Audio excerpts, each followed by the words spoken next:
As some of you are well aware, when I bought this Ford Fusion, I was actually looking for a truck.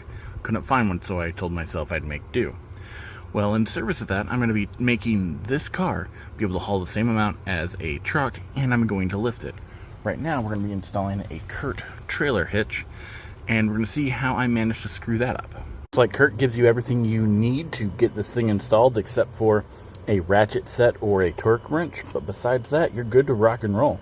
Also, look at how beefy these are and how well manufactured these pieces are. That's going to be able to handle a decent amount of weight. I'm definitely going to try to abuse it until it breaks, though.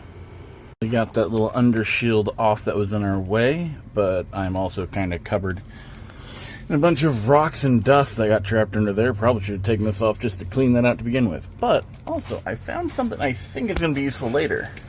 I didn't realize this, but it looks like they included what may be a trailer hookup, or that's a wire that's supposed to be hooked up somewhere else and I'm just been rolling around without it. Either or. Interesting. Now that I'm covered in dust. But Curt makes an amazing how-to video for this, but basically at this step you just run your fish wire through, attach your bits, pull it back through, so you have one in there and one right in there. I'll be linking Curt's video in the description below in case you found mine before you found theirs. Pull it through, it should look like that. How it should look on both sides right before you put the actual hitch on. Be aware that's all the rock and dust that'll fall on your face if you get directly below it when you remove that piece.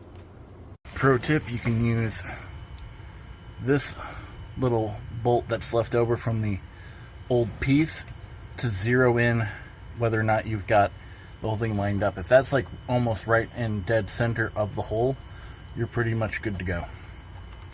There you go. Now she's fully installed. I just need to go get a torque wrench and make sure that they're all torqued to spec. Well, ladies and gentlemen, there she is. I would rate that on a I'll do it my darn self a meter of 4 out of 5. I only bumped my head once and smashed my finger once because I should have probably had somebody else holding it. But honestly, I did all of it by myself, holding everything in place. It was very doable, especially with having those ramps. If you've got a lift or even a car jack, it'll make it even easier. There you go. She's a beaut, ain't she?